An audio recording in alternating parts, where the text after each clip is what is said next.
Aula 21 da Física B, o assunto aqui, dilatação dos sólidos. A ideia é o seguinte, se eu tenho uma barra e aqueço uma ponta dessa barra, coloco uma fonte térmica aqui, esse átomo que recebe diretamente o calor da fonte térmica começa a vibrar mais, porque ele está recebendo calor da fonte térmica. Vibrando mais, ele empurra o átomo que está do lado, transmitindo a ele parte desse calor que ele está recebendo. E assim, sucessivamente, ele vai vibrando mais, empurra o átomo que está do lado. Esse, por sua vez, empurra o outro átomo que está do lado e os átomos vão sendo empurrados. O que vai acontecer com o comprimento dessa barra? O comprimento dessa barra vai aumentar. Por isso que os corpos dilatam. Porque ao aquecer, há uma vibração maior dos átomos. Com essa vibração maior, ele precisa de uma área maior, precisa de um espaço maior para que ele possa vibrar. Então, o material sempre dilata após um aquecimento. Essa dilatação é dividida em 3 partes. Primeira parte é a dilatação.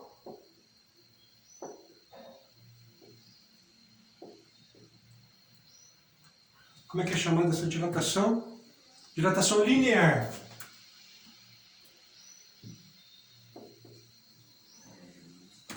Dilatação linear é o seguinte, eu tenho um fio de comprimento L0. Aí eu vou provocar um aquecimento na ponta desse fio, um aquecimento que vou provocar calor, fornecer calor na ponta desse fio. O átomo dele vai vibrar, vai precisar de um espaço maior para vibrar, que vai encostar no próximo átomo, empurra ele, vai empurrando, até que esse arame, esse fio, tenha uma certa dilatação, tenha um certo aumento no comprimento, chamado de ΔL. Então, ΔL é o acréscimo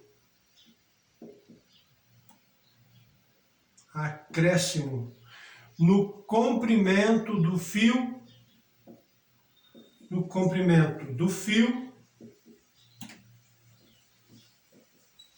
devido ao aquecimento que o fio sofreu, devido ao aquecimento. Eu aqueço qualquer parte do fio, estou aquecendo aqui, esse fio vai aumentar o comprimento dele em ΔL. Qual vai ser o comprimento final? Ora, o comprimento final dele vai ser o comprimento que ele possuía, o comprimento inicial, mais o que ele dilatou, mais o ΔL. Como é que se calcula esse aumento no comprimento?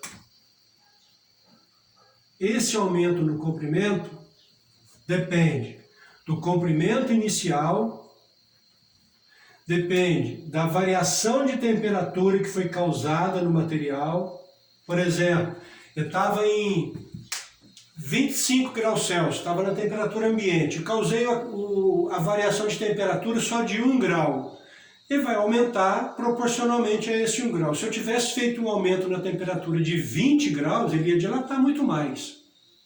Então é diretamente proporcional a variação de temperatura.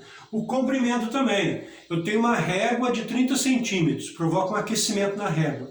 Aqueles átomos que constituem os 30 centímetros da régua vão encostar um no outro e vai dilatar um certo comprimento. Se eu tivesse uma barra de 5 metros, provocasse o mesmo aquecimento, a barra de 5 metros tem mais átomos ao longo da barra. Então, o comprimento final, o aumento, aliás, a dilatação que essa barra maior vai ter é maior do que o aumento que a barra menor tem. Quanto maior o comprimento inicial, maior a dilatação que o corpo vai sofrer. E também depende do tipo de material, representado pela letra alfa. Alfa representa o tipo de material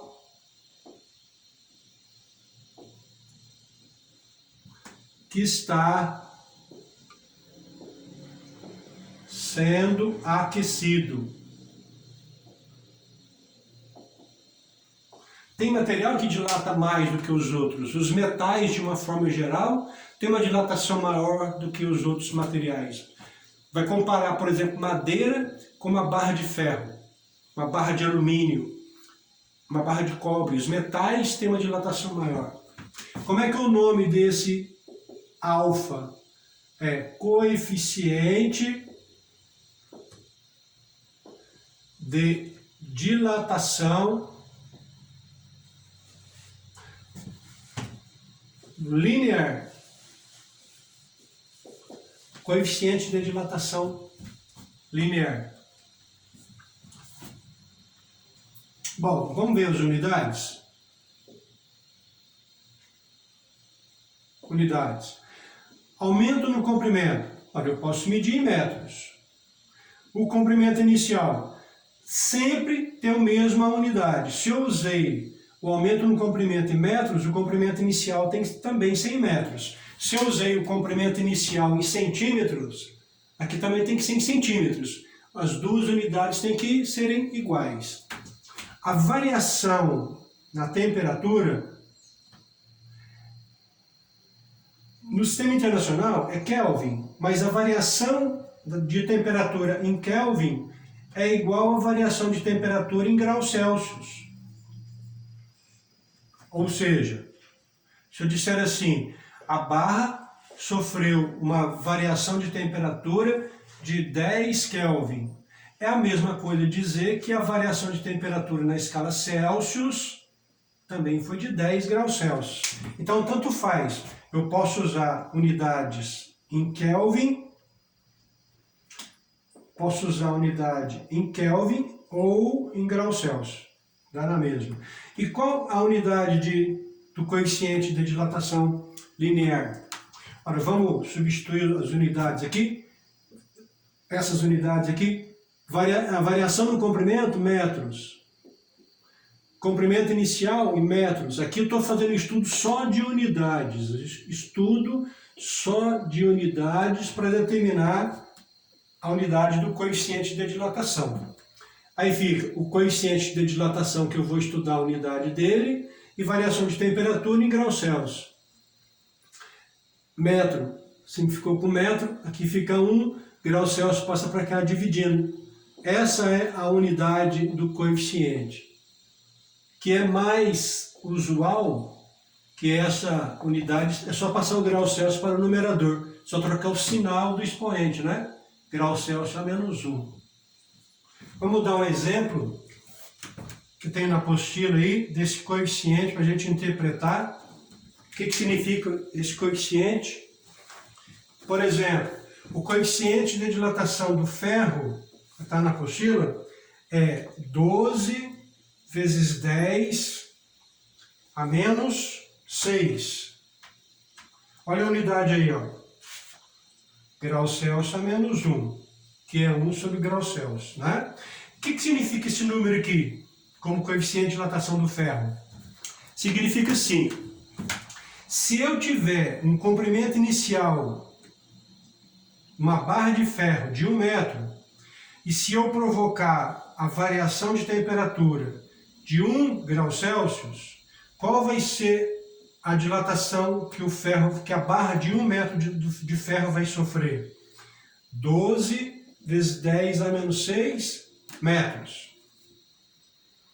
Vou repetir.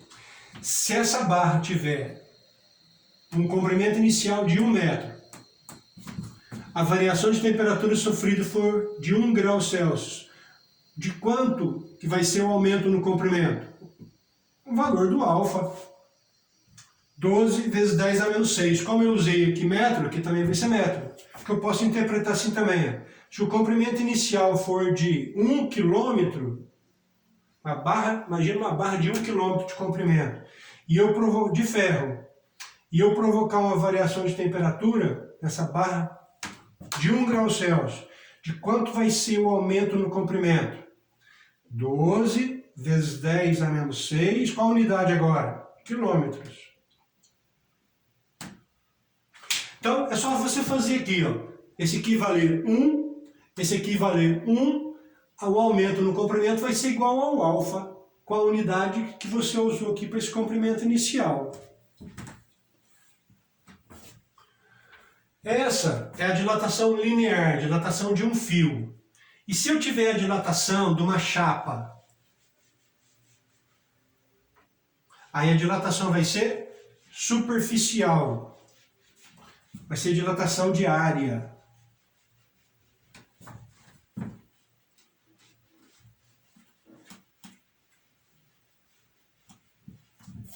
Então agora é dilatação superficial,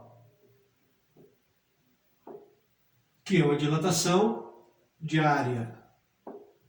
Então eu tenho uma placa com uma determinada área inicial. Eu vou aquecer essa placa. Ela vai aumentar o comprimento e vai aumentar a largura. Ou seja, o aumento na área vai ser esse aumento aqui, ó.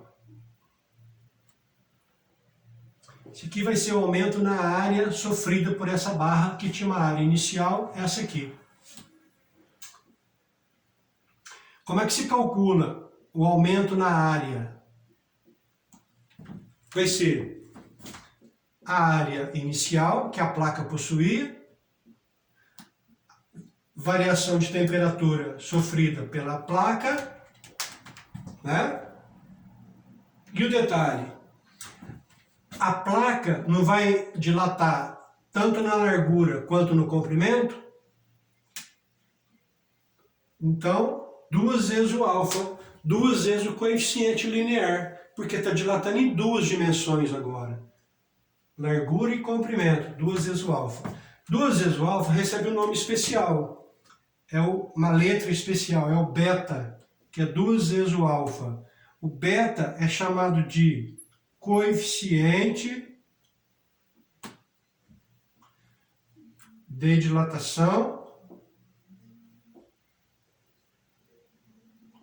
superficial. Geralmente, nas provas, nos vestibulares, eles dão só o alfa, o coeficiente linear. Depois, lá na frente, tem um exercício que pede dilatação de área.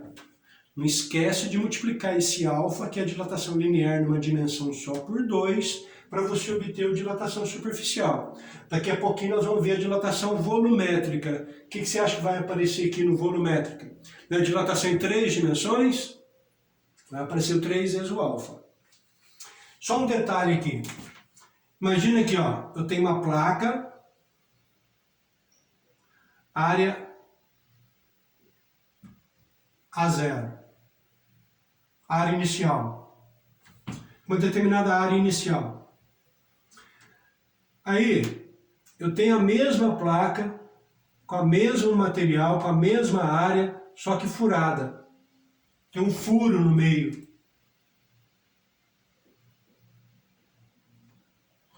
E vou aquecer a placa que está com o furo. Aquecer essa placa aqui eu sei que vai acontecer, vai aumentar a área dela, eu sei calcular a área superficial dela. Agora aqui eu quero saber o seguinte, quando eu aquecer essa placa, o que acontece com o furo? O furo aumenta, o furo fica do mesmo tamanho ou o furo diminui? Think about this. A ideia é o seguinte, qual que é a tendência dos átomos quando eles recebem calor? Quando eles recebem calor, é vibrar mais. Se vibrar mais, ele vai empurrar o átomo do lado. A tendência é sempre essa. Ele precisa de uma área maior, precisa de um espaço maior para vibrar mais. Aí você pensa no átomo que está na borda desse furo aqui. Está na borda. Ele recebeu calor. O que acontece com ele quando ele recebe calor? Ele precisa de uma área maior para vibrar. Ele vai empurrar o átomo do lado e precisa de uma área maior. Se ele precisa de uma área maior, ele vai entrar para dentro, vai diminuir o furo, Claro que não. Se ele precisa de uma área maior, ele vai aumentar, ele precisa expandir. Então o furo também aumenta. Esse furo também aumenta no aquecimento. Aumenta a área da chapa e aumenta também a área do furo. Tem uma experiência muito bacana que eu fiz, que foi o seguinte. Uma chapa maciça de alumínio. Pegamos a mesma área de alumínio e fizemos um furo no meio. Furou. Isso aqui é um furo. E nessa placa maciça, nós desenhamos um círculo, desenhamos na placa um círculo com a mesma área do furo. Essa área do círculo desenhado é a mesma área do furo. Colocamos as duas chapas de alumínio no forno. As duas placas aumentam a área igualzinho, as duas áreas. Esse furo aumenta a área, esse furo aumenta a área. O aumento da área do furo é igualzinho ao aumento da área que teve aqui. Entenderam o que eu disse? O aumento nessa área que tem o furo é igualzinho ao aumento nessa área que é o material, que é a de alumínio. Tanto que, se a gente tiver que calcular o aumento da área do furo, você tem que usar a área inicial, essa área inicial aqui, e considerar o alfa do alumínio. Aliás, 2 vezes o alfa, né? Porque é a área.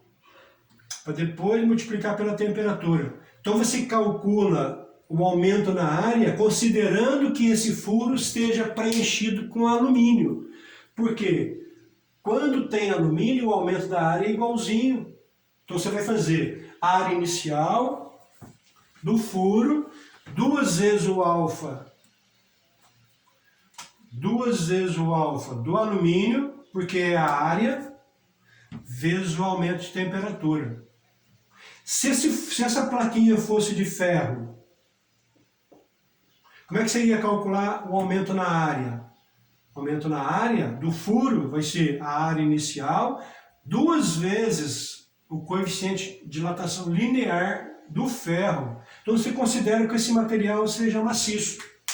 E calcula o aumento que vai ter esse comprimento, essa área, como se ele fosse maciço. O que está faltando agora? Esse aqui foi o segundo, né? Segundo tipo de dilatação. Agora o terceiro. É a dilatação volumétrica, dilatação de volume.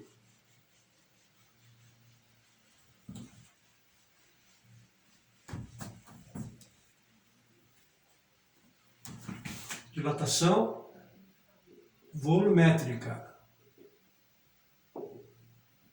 Então eu tenho um corpo aqui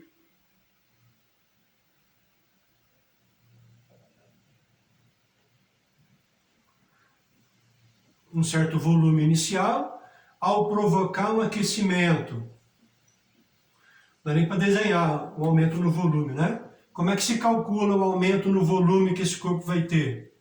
É o volume inicial, como eu já tinha adiantado, agora ele dilata nas 3 dimensões, largura, comprimento e profundidade, ou espessura.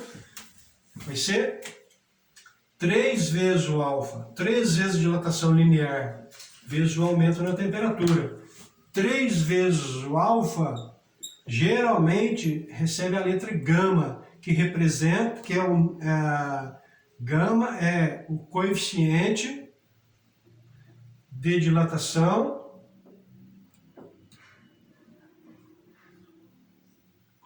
volumétrica.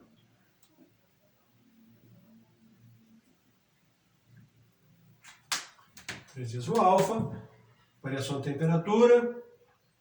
Então essa fórmula pode aparecer assim, ó. Aumento no volume é o volume inicial, o gama, que é o coeficiente volumétrico, vezes variação de temperatura. Se bem que essas letras não é sempre assim não. O gama representa dilatação volumétrica, o beta, dilatação superficial, o alfa, dilatação linear. Não é sempre assim não. Eles podem mudar a letra conforme eles quiserem, conforme tiver lá a fonte, lá na hora de imprimir essas provas, esses vestibulares. Então tem que ficar atento no nome. Aqui, já que a dilatação de volume é 3 vezes a dilatação linear, qualquer que seja a letra que eles usem aí para representar essa dilatação. Tá?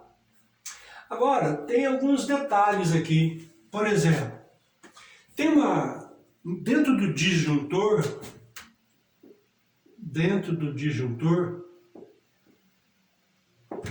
tem uma lâmina chamada de bimetálica.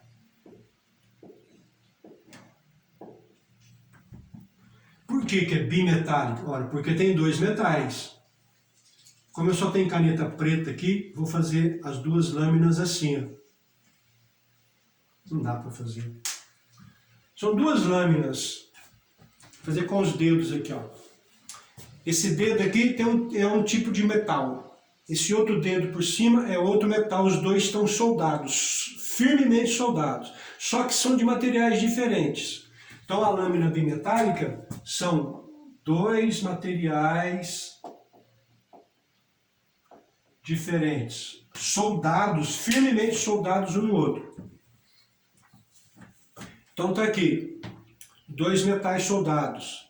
Aí eu aqueço a lâmina bimetálica, aqueço os 2 metais. Ora, um dos 2 dilata mais do que o outro, com certeza. Um dos 2 tem um alfa diferente. Eles possuem alfa diferente, então um dos 2 dilata mais. Imagine que seja a placa de cima que dilata mais. Qual seria a tendência dela ao dilatar mais? Ir para frente, mais do que a chapa de baixo. Só que eles estão soldados. O que vai acontecer? A chapa de baixo dilata menos, a chapa de cima dilata mais, ela entorta para baixo. Entortando para baixo, essa chapa de cima está dilatando mais do que a outra que ficou embaixo. Concordam comigo? Vou fazer assim, ó. Esse é um metal. Esse aqui é o outro. 2 metais. Esse de baixo é maior do que eu chamar aqui de chapa 1, lâmina 1, aqui de lâmina 2. O coeficiente de dilatação da 1 é maior que o coeficiente de dilatação da 2. A chapa de baixo, a 1, dilata mais. Então, quando eu aquecer, a chapa 1 tenderia a ir mais para frente. Só como ela está soldada na outra e a outra retém, dilata menos, nesse caso aqui, o que vai acontecer com a chapa 1 que dilata mais? Entorta para cima, porque a de cima fica segurando essa dilatação. Fica assim. A dilatação acontece dessa forma. Vamos inverter aqui agora. Aqui é a chapa 1, aqui é a chapa 2. Aqui é 2 e aqui é 1. Vou fazer o contrário agora.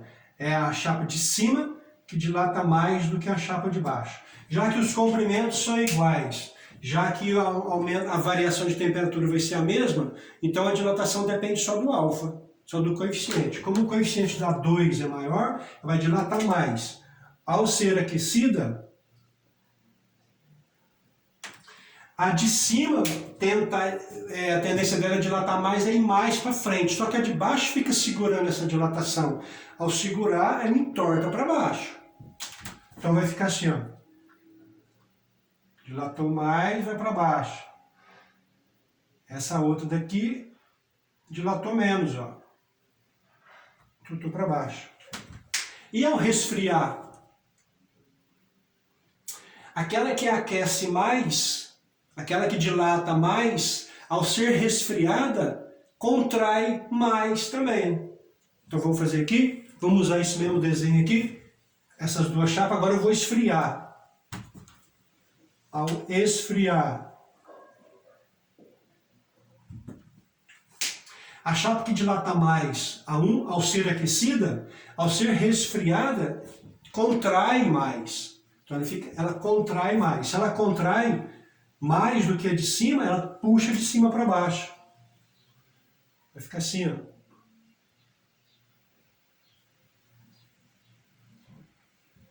E essa aqui, ao resfriar.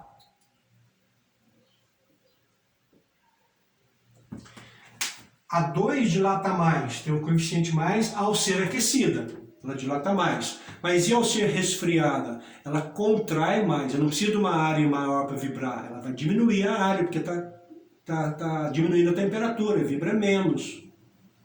Então, ao ser esfriada, a de cima dilata menos.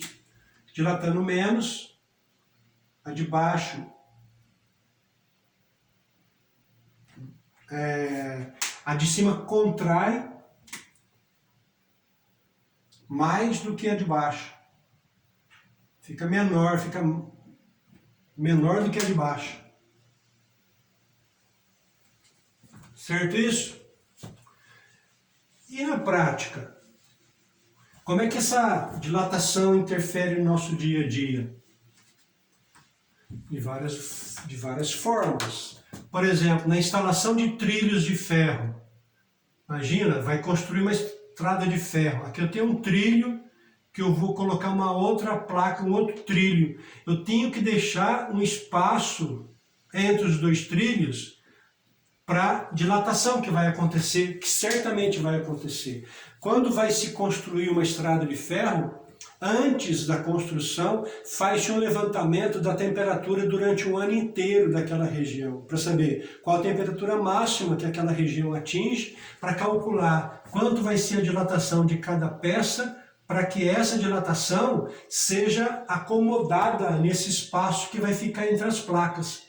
Porque se eu construo as placas já uma encostada na outra e acontecer dilatação, vai acontecer uma tensão tão grande que a chapa pode entortar, as placas podem entortar. A mesma coisa acontece nos azulejos, das paredes, dos pisos. Quando se coloca uma peça de azulejo, eu não posso colocar encostada no outro azulejo. Eu coloco uma massa plástica aqui, para que quando tiver aumento de temperatura, as duas placas do azulejo vão dilatar e vão ocupar esse espaço aqui. Eu coloco uma massa entre as duas placas, porque ela vai se deformar, permitindo que as duas placas se dilatem e não cause tensões, senão vai rachar o piso. Aquelas quadras que a gente vê tudo rachada, quadra ao ar livre principalmente, porque faz-se uma camada só de concreto no piso da quadra. Quando acontece uma época de calor muito intenso, o sol incide no concreto, tem dilatação e não tem por onde essa dilatação acomodar, não tem um espaço para acomodar essa dilatação. Um átomo do concreto fica encostando no outro, tem grandes tensões assim e acaba rachando o concreto. Como é que se constrói quadras? Tem que construir aos quadrados. Constrói aqui, constrói uma outra peça para cá. Quando o concreto estiver seco, eu faço uma outra peça do lado de cá, com um certo espaço entre as placas de concreto, para que quando tiver dilatação, esse aumento na área que vai acontecer aqui seja acomodada nessa área que existe entre as duas placas. Acho que é isso. Falou?